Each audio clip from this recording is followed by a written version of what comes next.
Um, I'm Krista. I am your host for Why Am I Yelling Live? And today we have Kaitlin Meyer, and I'm going to read a little bit about her real quick.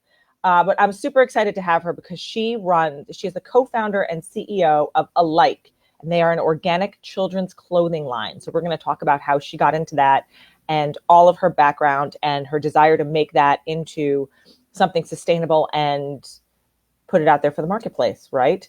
And she hails from Chicago, where I'm going in a couple of weeks. So I hope it's not too cold and windy while I'm there. But I would love to welcome you to the show. Thank you for being here. Everybody say hi to Kaitlin. If you have any questions, stick them in the chat and we'll get to them during the broadcast. So hi, welcome. Hi, thanks, Krista. It's so good to be here with you. Oh, thanks. And I can't promise that it won't be cold and not windy, but I know. It's always a good time. It's okay. We're going to enjoy it. We're going to have such a good time. So tell us about Alike. Tell us what you're passionate about and tell us why you are in the business that you are and what your journey has looked like so far up until now. Yeah, so I've actually, this fashion industry is semi-new for me. So I've spent my career in the financial services space. Okay. About 2 years ago, I got introduced to my co-founder, Melissa. And she really had this amazing idea for Alike. And I've always wanted to get involved in a company. Growing up, I've seen my dad start too, but they also had, an aspect of making an impact in the world. Yep. And so listening to Melissa talk about the story of, how do you create a brand that really is inclusive for all kids? So one, not built on stereotypes. Yes. She has twins, a boy and a girl, and, one might skew to different colors. And so how do we not, define the kid in that space? But also that aspect of, I think, and I'll talk a bit more. I have tons of crazy facts about, the organic and sustainable aspect. Oh, I want to know all about that. Oh my gosh. It's, people think about it for babies and they're very, cautious of that when you have a child, but, as they grow up, you don't necessarily think about it. And so there was a gap in the market for how do we create a unisex, organic, sustainable children's brand, being all made here in the USA. And, how do we then give back to the community as well? Right. So how did you start the process? Because I know that this probably is not something that's easy to even, manufacturing and, partnerships and all that kind of stuff. So walk us through like the beginning of how to create your own organic clothing line. Yeah, I mean, I will say it's a long process. So anything that we thought was going to take, 6 months is double that. Yep. So really we did start, January of 2018 and we didn't launch until September of this year. Okay. So we're really glad to be, launched, but it was, a lot of due diligence. And so we knew that we wanted the manufacturer here in the USA. So finding the right manufacturer to begin with, but then also sourcing the fabric from here. And so, making sure that it was organic cotton was very, one of our pillars that we wanted to make sure that all our clothing is made out of. I'll give you some reasons why behind that shortly, but also, on top of that, we wanted to find a non-toxic digital printer. Wait, there you go. Okay. Still there? Oh, that's interesting too. Yeah. So, again, going back to the sustainability aspect for, toxic printing, you don't realize, one, the toxins that are in there that are going to be put on your clothing for your children, but also the aspect that it has on the environment. So with all that dyes, it would go into the water, and there's not necessarily the best way, to factories to deal with that. Some dyes never degrade within the water. And also just, ensuring that the kids are wearing sustainable garments. So that was important as well. And so finding all these different aspects really took a long time. And then just getting it all manufactured, we did start small. So obviously not a priority for the one we picked, but, they turned out to be great to work with, which was wonderful. And you just realize everything takes a lot longer than you could ever imagine, but here we are. Patience is a virtue. Yeah. I say that to everybody. I think that's something that most of us suffer from, especially in the space that we're in. If you're an entrepreneur or if you're somebody who is, even if you're working on a project at work, right? It's like you want this done, the timeline, the whatever. And all of a sudden it's 2 years later and you're like, wait a minute, what is happening? How come I'm not 10 steps ahead of where I actually am? Yeah. But like we were talking before this, it's the small wins that count just as much as the big ones. So you have to, along the way, recognize yourself and appreciate the stuff that you've already accomplished up until this point. So Yeah. talk to me about some of those things that you guys have accomplished up until this point prior to launching, because now that you're a few months old, right, in the marketplace. Yeah. And then let's talk about where you are focusing your attention, like what your supplier, who your retailers are, and that kind of stuff, because everyone's going to want to know this, I'm sure. Yeah, absolutely. Some of the ones we're finding, who we were going to work with. So obviously, where we wanted to be in the US, and that took time. So Yes. we probably talked to 20 different manufacturers, so finding the right fit. So we did celebrate that. And then obviously once we found the right fabric and the printer, seeing the designs and having them shipped to us then was wonderful. Melissa has done an awesome job with our designs. They're each slightly unique. So again, Right. children are unique, but in the aspect of, we wanted to cut down on the wasted fabric. So actually, each shirt is slightly unique, just in the way it's cut to reduce that. And in the way she's, designed all these, they're beautiful, and it adds to the element of, each child is a little different. So how big is the line? We have 5 different styles right now. So Okay. we just launched with t-shirts. As we thought about it, we actually did development on a long sleeve shirt, jogger pants, and like this adorable zip up jacket. But as you look at the cost of things as well, Yep. it was, hey, let's start with t-shirts, and we have goals to expand. But with time, and again, that's part of what do you celebrate Yeah. now, and it was, hey, we're going to start with this, we're going to kind of shrink our focus, and then we'll go from there. Right. And so let's go back to the organic and the sustainability, because that's something that I know a lot of parents these days are really interested in. Yeah. It's funny because I have a teenager and he goes to school in New York City, and he actually goes to an environmental studies focused high school, Oh, that's awesome. which is it's super fun.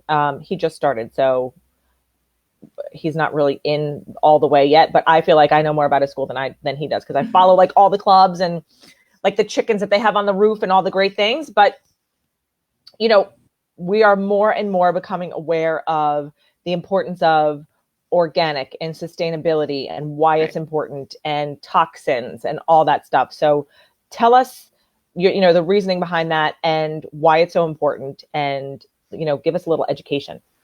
Yeah, no, it's something I don't think we all think about, as organic food has become more important, or, reducing plastic. I think the fashion industry, it really hasn't hit yet. So that was important for us to start to make an impact there. So if you Right. look just in the US, like 93% of our cotton currently grown is GMO cotton. So that uses, Huh. I love throwing out these stats because it's crazy. It uses about 16% of the world's insecticides, 7% of pesticides. So it actually is one of the most polluting crops. And so then you just think of that. So like every t-shirt we have uses so much toxic chemicals. But that's where organic cotton is great, where it uses none. But only 1% really is grown for organic cotton in globally right now. Right. So that was important for us because, as you look at that, not only what the kids wear, but the impact on the environment. So organic cotton then doesn't damage the soil, has less impact on the air, uses less water, Right. less energy. So it really just shows, that So organic aspect is just more better for your skin, really. right. And now let's talk about price points, because organic tends to be more expensive. It is, yeah. And I know that price points on kids' clothes, they don't wear them for very long. So it's like you're going to spend $40 on a t-shirt or whatever it is, and you want to make sure that it's going to be like and not even long lasting, but durable. So let's talk about the durability piece, right? Yeah, and that's actually when you talk about long lasting, that is an aspect of why it's unisex. So you think about that in terms of who you can give it back, like pass on to, Yes. whether Yep. your family or friends. And so again, going back to that sustainability aspect, that was important to us of, yes, it is more expensive. So we're priced right now at $52 a t-shirt, Okay. but it's organic. It's better for, your body, the environment. It's all made right here in the USA. Okay. Organic cotton is softer for kids as well. And so it really, for us, it was building this product that can last longer than, that $10 t-shirt that you're going to buy at Target. And Right. yes, that makes sense at times, of kids, the wear and tear, but, this is something that we do want to last and we want people, feel great wearing as well for kids. And Right. I those think that's are, amazing. yeah, as look, we know it costs more, and ideally, as we produce more, we want to make sure that this can then be available for everyone. But it's important for us, of every aspect of our garment, even just, what we ship in. So we try to eliminate all plastic within that process. So it's Yep. crazy how, if you think about how we get a lot of product now, it's shipped to us in, a plastic bag that's in another plastic bag. So we've actually worked with our factory to, combine all those into one unit using a biodegradable bag. But then we ship That's to the great. consumer using a compostable bag as well, which obviously adds to the cost, Yep. but is important in your overall impact on the environment as well. So are you primarily online as a store currently, or can you be found in retailers? Right now, we're just direct to consumer online. So you can find us at likekids.com. I Yep. think, as you talked about, where do you see yourself? Yes, at some point, we'd love to be in stores available to everyone and at a price point. Um, but right now, the best is just, direct to consumer. And then we have that relationship as well. Totally. Low overhead. I'm down with all of that. Right. Yeah. I think that especially when you're starting your own business, trying to find the fastest way to grow and monetize and do all the things you need to do, keeping your overhead low is probably the number one thing, right? Yeah. And you think about how that's changed, I think, for a lot of brands as well. You Yes. even see brands that have grown and now have brick and mortar stores, but they really started online because you can Yeah, have that direct relationship and create that branding together with your audience that I think sometimes you lose otherwise. totally. Now, what has been the most unexpected part of this journey, other than it taking so long, right? But what have you learned the most? What have you appreciated the most? Like, what is your biggest, I guess, most thankful moment? I think the support and network of people, it's Melissa and I, are blessed to have a lot of people that have supported us, and it's, asking and begging for favors in a way because it's really expensive to start something, and then how do you get the word out? And so having that support of people, willing to help us, whether it's with new ideas or connections, and I think that just goes back to, Yep. especially women founders as well, of having that support from other people around you.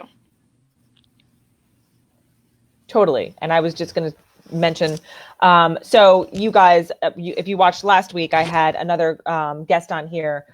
We are all members of a group called the Female Founder Collective, and that's how I found all of these wonderful women who we are going to be interviewing over the next several months, because I'm booked all the way through March with these lovely ladies. I'm so excited about it.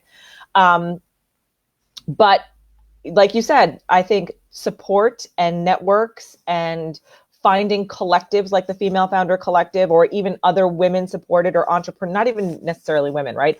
Other entrepreneurial supported, small business supported businesses that you can collaborate with or partner with or promote for one another, kind of thing. It really does help your reach and your visibility, and it could possibly turn it into an influencer status, or partnering with somebody who, has more power than you do currently because they've been at it for longer.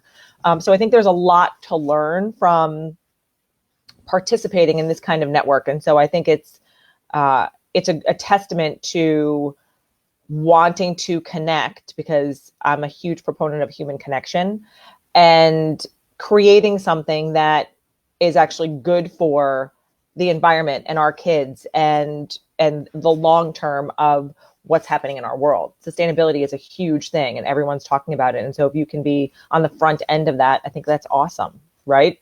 Yeah, no, and it's trying to spread that word in our own way and message, going back to, even just what we want to teach kids. One of our slogans is children don't know stereotypes. We don't either. Or, colors are for everyone. Yes. So how do we continue Yes. to spread that message, not just for us, but, or for kids, but for us as well? Totally. I think it's, you know, we practice what you preach, right? We teach our kids, to live by the golden rule. And so we have to be the ones to exercise that first and be their role models. And when you're creating things and your kids are watching, then that's even more special because they see that you are putting the effort and putting the time and the energy and the care into creating something that is beneficial for them. And I think I mean, Melissa's kids are still young, right? How old are they? 8, you said? 8, yeah.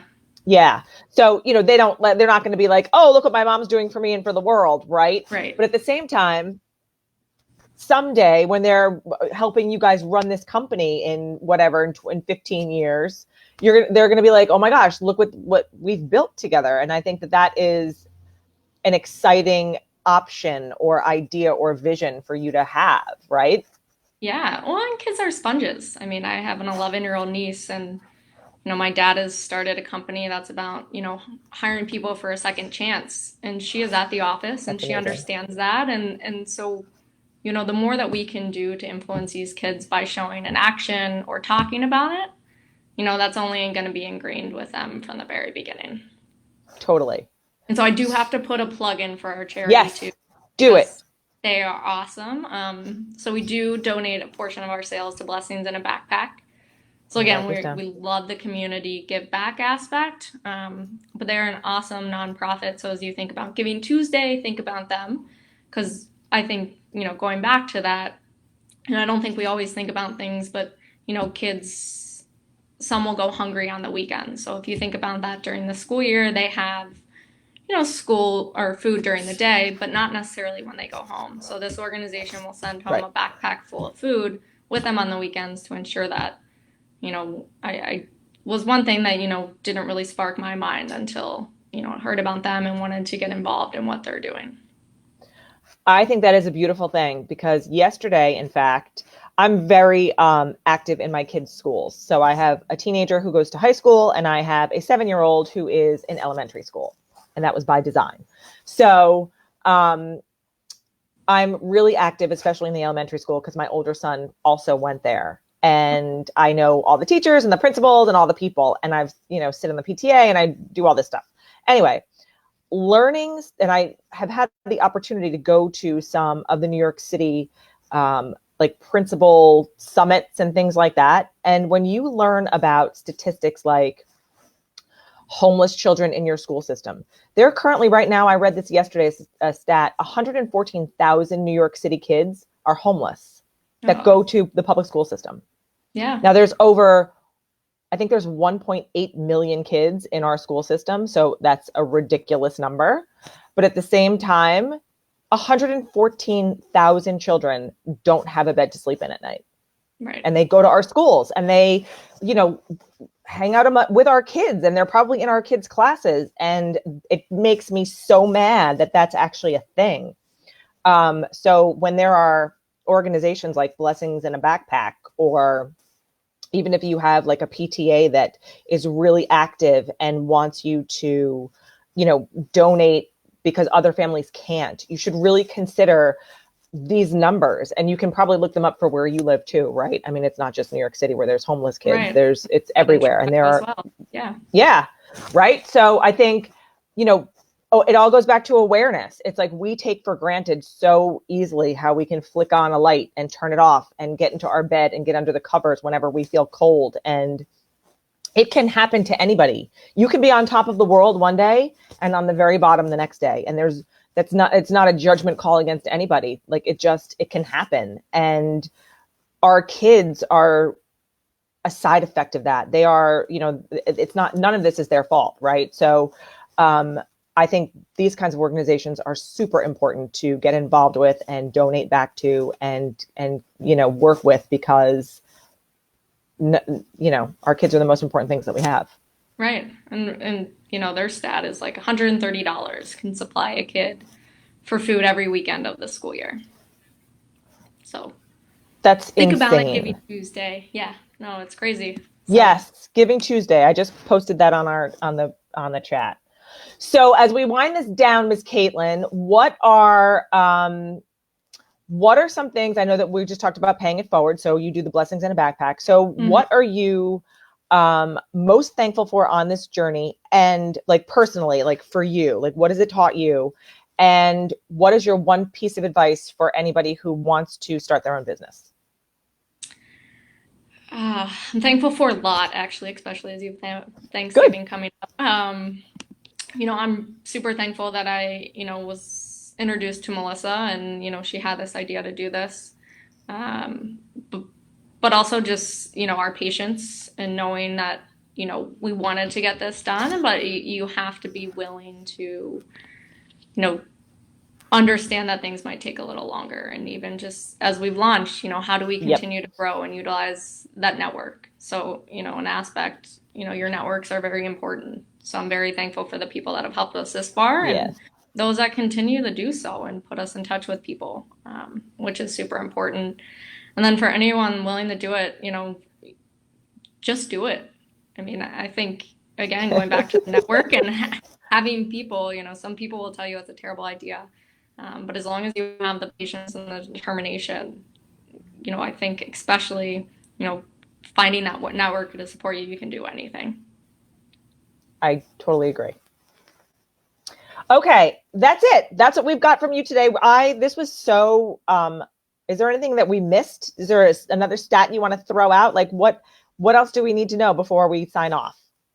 Um, I would just say, in the US, I don't think we necessarily think about the organic unisex component and how that impacts the environment. So, look into it yourself. I think they've done a lot Yep. within that in Europe.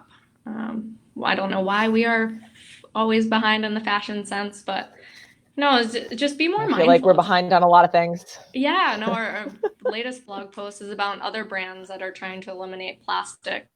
So go look at that on our website. I think we can all make a difference in some way, even just the little things. Totally. I agree. And so on that note, I'm going to wish you a very happy Thanksgiving and a happy holiday Thank season. I you. cannot believe it, Thanksgiving. I know. Um, and we are going to encourage everybody who is watching this and who is going to watch this coming up. Follow at Alike Kids on Instagram. Go to alikekids.com and check out their clothing line, their t-shirts that they have available now. You can great gifts for the holidays. And a portion of your donation or your purchase goes toward Blessings in a Backpack, which we just talked about, which is an amazing organization. So thank you for sharing your information with us, Kaitlin. We really appreciate it. And we are so looking forward to watching a huge growth from Alike Kids. So thank you for being Krista. here. This has been great. Stay with me. Stay with me. And we're going to say goodbye to everybody. Bye, everybody.